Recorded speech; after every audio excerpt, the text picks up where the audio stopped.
Goddesses and jefas, welcome one more day to Get It Girl. On today's Girl Talk, we are going to tackle a very important issue. How can we all be more eco-friendly? And joining us on the couch today, we have journalist and fellow host, Carolina Trejos. All of that and more here on Get It Girl.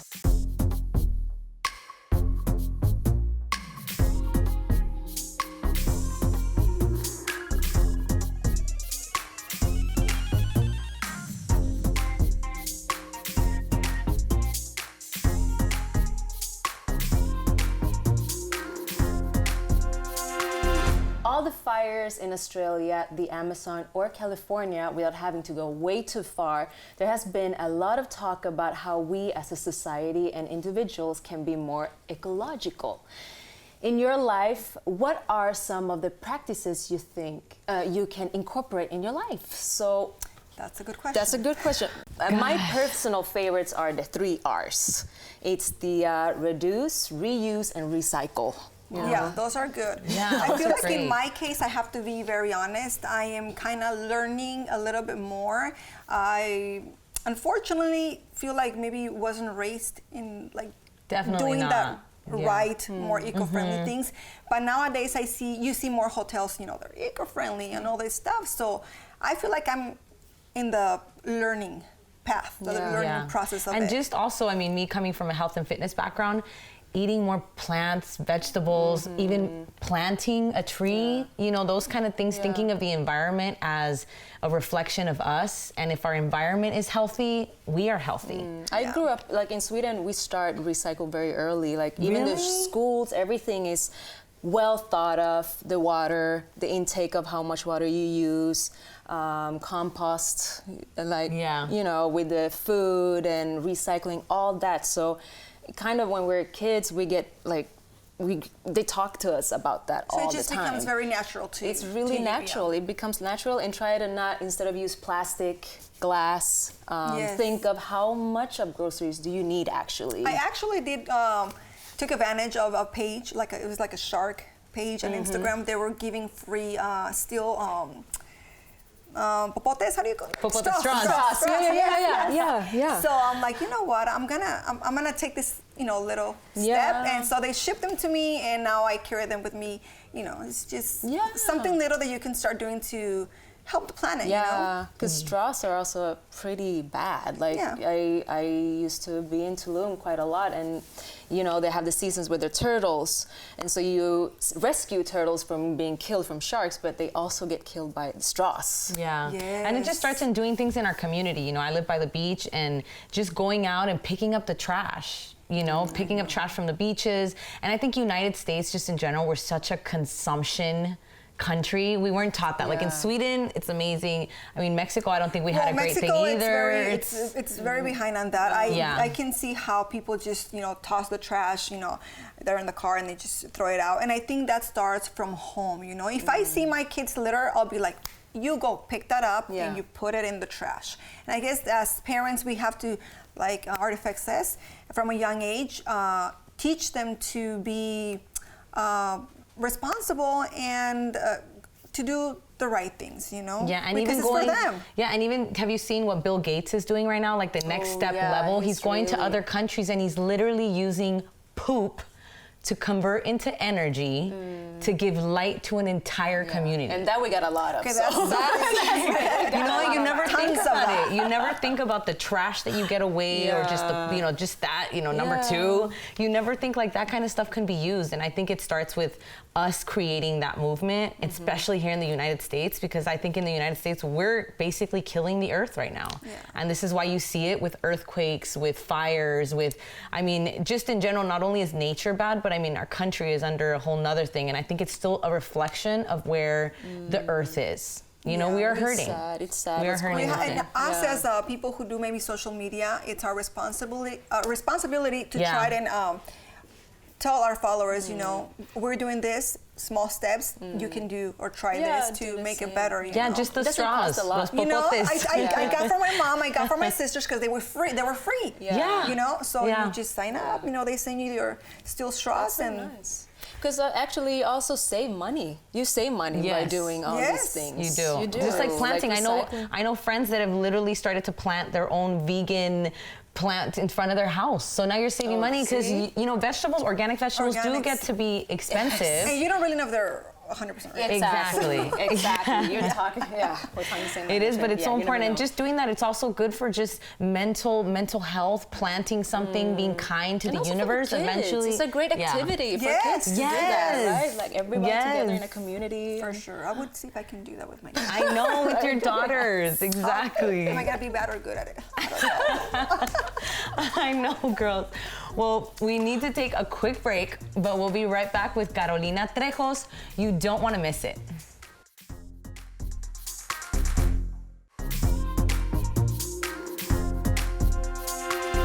We are back on Get a Girl with the host of Pinkafe and American Latino, two LA TV shows that celebrate Latino pride and female power. Please welcome Carolina Trejos. Hi, guys. Happy to be here. Thank you for blessing us with all your empowerment and the energy of this woman. I can't even tell you. Oh, thank you. Gosh. Thank you for having me. I love being here on the set of Get a Girl, and I've seen every single one of you guys' work, and I love it. Love to be here. Thank you. And tell us just kind of how you started as hosting. You're an amazing host. You have so much background experience. I'm learning from her. Yes. How did you start? Of course, I'm here to share. Well, how did it all start? It's a long story, actually. I started going to I started going to school for journalism as a kind of an accident. My background was always being, in sociology. I wanted to study something to do with like social work. I loved working with communities and like kind of being a voice for a group of people. I was always in college like that girl that was, in the rallies and like student working. But then, life happened. I started working more in marketing and communications and like learning a little bit of the background of communications. So when it came time to choose like a major in college, I was like, okay, I think I want to be a journalist or like a career in media. It's like what's kind of like united all my passions and my talents, I guess. So that's how I kind of started a career in journalism. But then hosting just kind of came by accident, because when I started in journalism, I always loved writing. So writing for me was the main thing. And I, just when I finished college, I was like, I want to write for a magazine. I want to write for a newspaper. I never thought actually of doing anything on camera. Never. Right? But isn't it because you didn't see someone like you on camera? Because I know when I was in college, I studied communications and broadcast, and I did it just thinking, okay, I'll do this for fun, but I didn't think I'd actually be a host. And look at me now. Yeah. Because you didn't see it. By accident. By accident. Yeah, because you didn't see it. You didn't see people like us on television, back in the day in college. We don't want to age ourselves, but, it was a while ago. Yeah, this was like pre-social media, and before we even had those platforms to like, just kind of broadcast ourselves. Exactly. And it was actually, I was working at a network, LATV. And I was a producer for En La Zona TV. And one time, our host for that segment that we're producing for this day was we're covering like a Broadway show that was coming here to LA. She just didn't show up that day, or she was sick, and my other producer was like, "You're going on camera," and I'm like, "What?" So the call happened. So it happened, and I was really not pushing for it. They kind of like threw me out there. I'm like, okay, I'll do it. I don't know if I'll like it or if you guys will like it, but let's do it. So I was like open for that opportunity and just kind of like took it on, and I loved it. And that's how I kind of started. Like, next job was like my job at People en Español as the host of People VIP, and things just started developing a little bit more on the hosting side, also the writing side. And now I'm an American Latino and back at LATV with Pinkafe too. With Pinkafe, tell us about the show. Well, Pinkafe started all as a podcast, but this Pinkafe has a platform that I started with my sister and my mom a long time ago. It was like, I don't know, I want to say like almost 7 years ago, and we're like, we want to do a project together. We want to do something that kind of like just brings all of our talents together. My mom is a fashion designer, and she was like, I want to do like a boutique. Maybe we can do something online. And at that time, I was going to school for journalism. And I was like, Mom, we can do a blog. I can start, writing for some girls online, and we'll create this online community. So it was like the boutique aspect. It was the boutique It was the boutique aspect. It was also the writing. And then my sister came in the picture, and she was like, oh, we can start doing videos, and we can start doing stuff for, online content. And it just started growing from there. And then we just kind of have been like taking advantage of like different media, Nice. and the evolution of media. And now we started doing the podcast. And from the podcast, we jumped to, to broadcast it now So on what LA are TV. the topics and what do you talk about? Like, what is it about? Well, in Pinkafe, we want to feature women entrepreneurs. So it's all about, Jackie. yes, I'm like all, Jackie. So it's all about featuring, small business owners, women who have been, who have taken that leap of faith to start their own business, who said goodbye to my 9-to-5, Right. and I'm gonna go pursue my passions and my dreams. And that's, we want to focus on that demographic and those women that are also, here to help and to like help other women just kind of like shine by sharing, by helping each other grow. So that's what we want to do with Pinkafe, just creating this community for everyone to learn from, for us to teach a little bit. Yeah. And what more than, it's 2020, Yep. we want to help each other out and just like grow this community. And just show the little girls that we are business owners as well. Nothing wrong with being ama de casa, but I think women need to. That's a job. Which is also the job. But I think a lot of women, back in the days, Latinas, we were just put in this box.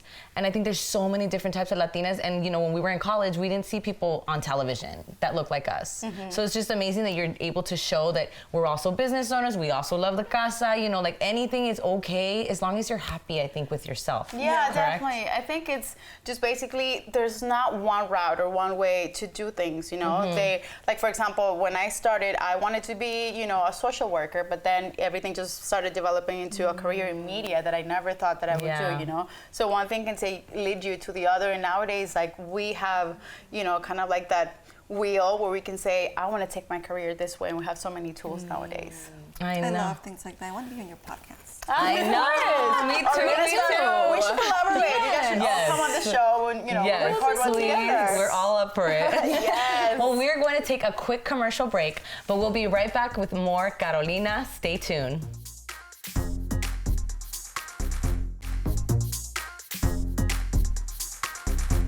Es hora de conocer a nuestra guest un poco más al fondo y qué mejor manera que con nuestro juego Get It Real with Carolina. I'm a little scared. That's very real. Let's get real, ladies. I'm She's ready. about to go down here. All right. So we have some questions here. I told the producers to prepare me a little bit, but I guess, Did you get the they questions? didn't. I did. So this is all a surprise. I'm really going to be surprised. Okay. So, first question. When was the last time you doubted yourself? I doubted myself.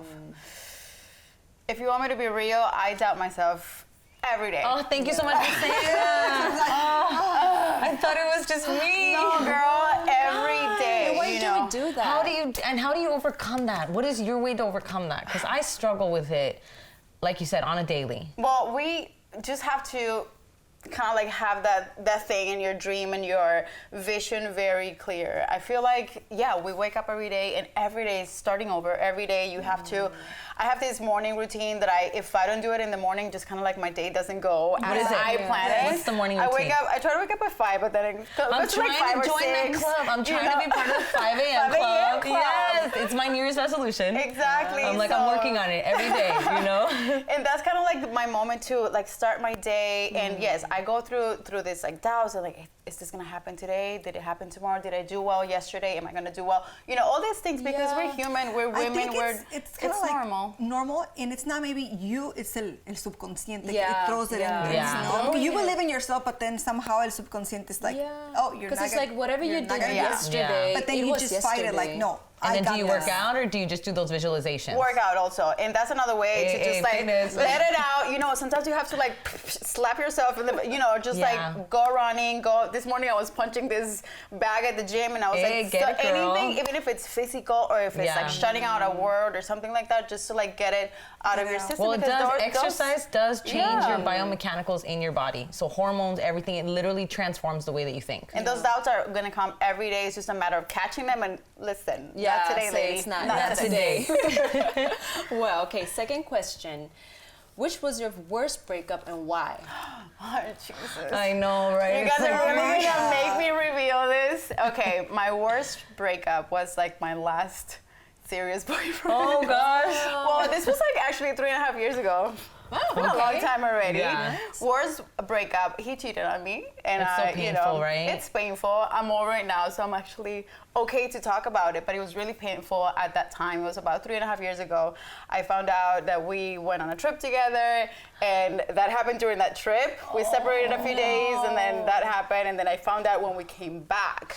Because God is good, and God I is- just like the light the always answer. reveals It everything. reveals itself. I didn't look for it. It was It's just like just- it came to me. I was like, oh, okay. And did you leave him right away, though? Not right away. I was gonna say it's hard to leave right away. Even It- though I it always said is. I would never stay around if a guy cheated on me, I stuck around for a I little mean, bit. I said that, of course. Yeah. I separated for a long time, but then, when love is there, you just kind of forgive. It's so hard, I forgave, know. People are and not you perfect. try again. You know, Yeah. you deal with cheaters or alcoholics, drug addicts. Yeah. There's always something. Yes. And If people want to change, I Yes, think maybe sometimes you can go back. exactly. But if Exactly. they don't, Yeah, and you if have they make to an leave. effort, and if there's history and everything, you kind of make an effort to kind of like Rebuild it. Rebuild it, but it's so hard once It you is. lose trust. It's Oh, so it's hard so to rebuild a hard to go relationship. And I back. tried it again for like another year or so after, Yeah. but it was not the same. It's not the same. Till I moved away, and that was it. You moved And now away. you That's moved away to- That's yeah. how you had to leave him. I had to like arrancarlo to really like It's but difficult. that's how it happened. Wow. Sí, es okay. difícil. This is an interesting question, so I'm gonna take this one. So, Latina, Hispanic, or Latinx? What do you consider yourself? Oh my goodness. I think it has changed throughout the years. When I first moved to the United States, I was 14 and I was kind of learning, that I was a Hispanic coming into United States. And then, as I was kind of getting acquainted to the culture here, I adopted the term Latina or Hispanic. Nowadays, because culture is changing and everything, I guess I refer myself as Latinx. Interesting. Yeah, same. Same with she's me. been It's like a ball. Oh, All of the above. It's like everything. Yes, I like that. Okay, so give your younger self an advice. oh Jesus. Yes, believe in Jesus. That's it. What? Believe in Jesus sooner Yes. in life. Yes, right. Me too. I wish I would have believed in him. I know. did. You grow up Catholic, but Yeah. I didn't really understand Catholicism until I was in my teens. I went to, I was 19. You had like a bad situation happen, and I went to Christian church, and that changed everything because Yeah. they kind of spoke relative versus like Catholic church. Nothing against Catholics. I just couldn't connect. Which is really important. Same for me. It was more Yeah. about the relationship that I had. But I think an advice that I would give myself is save your money sooner and don't be shy. I was a very shy girl growing up. I would never. Even my parents nowadays tell me like, I can't believe you're doing stuff on camera and like I grew up being a very shy kind of like a bookworm. Yeah. I was never thought that that was gonna break out of my shell. well, and then I would have been like wake up a little sooner, girl. Yeah, well, thank God that you did. Thank you so much, Carolina, for sharing about course. yourself. And we will be right back, so stay tuned.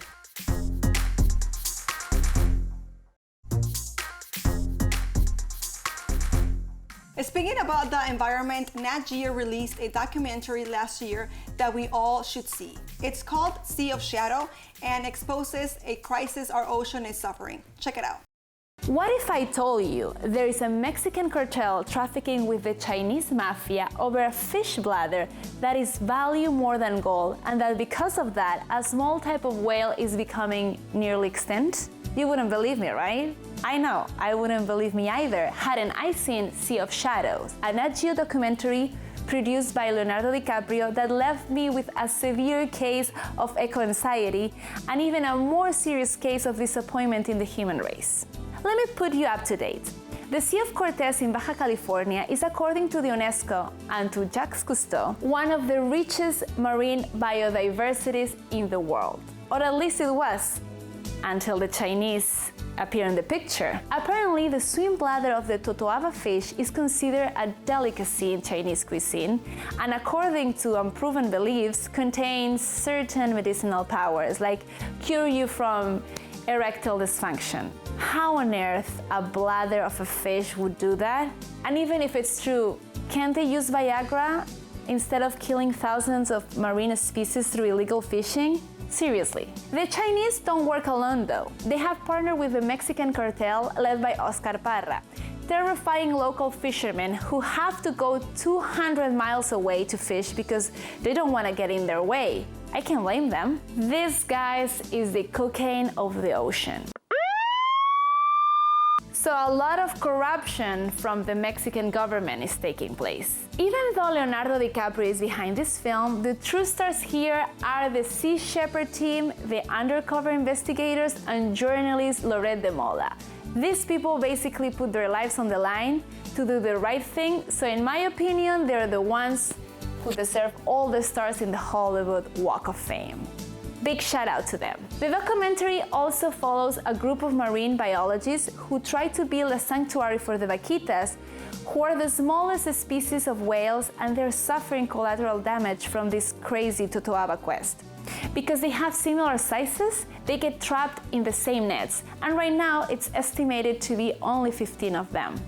The marine biologists, trying to give them a safe space away from the nets, caught one and brought it to the sanctuary. Spoiler alert, the vaquita dies in their hands, proving one more time that humans, even when we mean well, we still f***ed up. Maybe we should be the ones going extinct. I'm not going to tell you the end, I want you to watch it, but please, please, please, if you want to do something for the environment, you could always join the Sea Shepherd team, but if you get seasick like me, at least sign a petition. Go to the link below and do something good for the earth and for your karma. In which other ways you could help? Well, if you happen to be one of the customers of this delicacy in China, please stop right now. Not only because eating bladders is disgusting, but for all the eco and social damage you're causing. I've always said the best way to fight the narcos is by never sniffing coke, and in this case, by never eating bladders. And if you do, I hope you get incurable UTI from that bladder. Y esto fue todo para hoy, but don't forget to follow us on Get It Girl TV and LATV Network. See you guys next time. Bye.